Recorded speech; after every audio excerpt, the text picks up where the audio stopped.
અરવલ્લીના રેલ્લાવાડામાં જ્વેલર્સની દુકાને ચોરીનો પ્રયાસ 15 દિવસમાં બીજી વખત દુકાનમાં નિશાન બનાવી છે। ગત રાત્રે શટર અને પાછળનું પતરું તોડાયું। લક્ષ્મીનારાયણ જ્વેલર્સ ફરી નિશાન બનાવાયું। ચોરીના પ્રયાસથી વેપારીઓમાં ભયનો માહોલ જોવા મળ્યો છે। ઈસરી પોલીસના નાઇટ પેટ્રોલિંગ સામે સવાલો ઉભા થયા છે। એક જ મહિનામાં અનેક ચોરીના બનાવો સામે આવ્યા।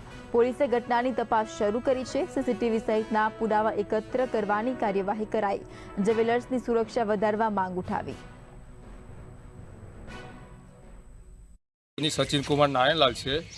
रेल्लावाड़ा बस स्टेण्ड पर मारी शॉप आवेली है जेनु नाम है श्री लक्ष्मीनारायण ज्वेलर्स। आज थी 15-16 दिवस पहला मारी दुकान पर चोरी थयेल। ते वखते चोरी में 1.5 लाखनो मुद्दामाल गयेल। एना पछी 15-16 दिवस पछी फरीथी मारी दुकान में गत राते चोरी थई। आगळना भागे शटर अंदर करी ने चोर अंदरथी शुं सामान लई गया ए बधुं जाण हवे जोईए। पछी राते आ नाइट पेट्रोलिंग थाय छे। पोलीस कर्मीओ जे तैनात करेला छे एमने फरज नहीं निभावी सकता। शुं खबर आ चोर